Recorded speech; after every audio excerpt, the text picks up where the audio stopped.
Hi, I'm Amelia Fay. I'm the Curator of Anthropology and the HBC Museum Collection here at the Manitoba Museum. And today I'm in our Arctic-Subarctic Gallery. And if you visited us, you know that our Arctic-Subarctic Gallery is one of our older galleries and is in need of a bit of a refresh. So that's exactly what we're starting to do. And if you know anything about museum galleries, sometimes they take a really long time to actually come into fruition. So the latest galleries, if you visited, that's what years of research and planning in the making. So we're starting this now.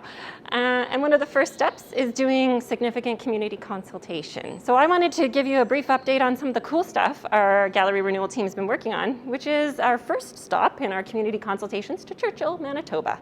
So a team of us from the renewal group flew up to Churchill just a couple of weeks ago to really just get a sense from community members in Churchill about the topics they thought are most important for us to think about when talking about renewing a massive gallery. So we know Churchill is only but one community within what's called the Arctic-Subarctic region for our biome, but it's our first stop.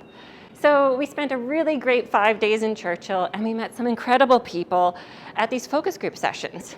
So a lot of what we talked about were things related to the plants and animals that are up in the territory and how those have changed over time, the effects of tourism and what that's doing for the town and for economic benefit, but also history topics as well. So we had some fantastic discussions, and I really want to shout out to the folks in Churchill for participating and hanging out with us over the course of the weekend.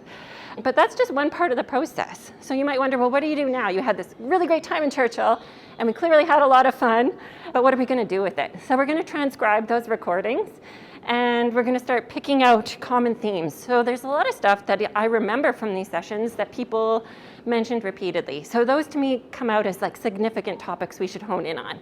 And that gives us an area to focus for our research and for further community consultations and further developments. So that's just one little insight into some of the cool work we're doing in research collections and exhibitions and some of the planning. And we hope that you maybe get an update soon on more communities where we get to stop and talk to people again.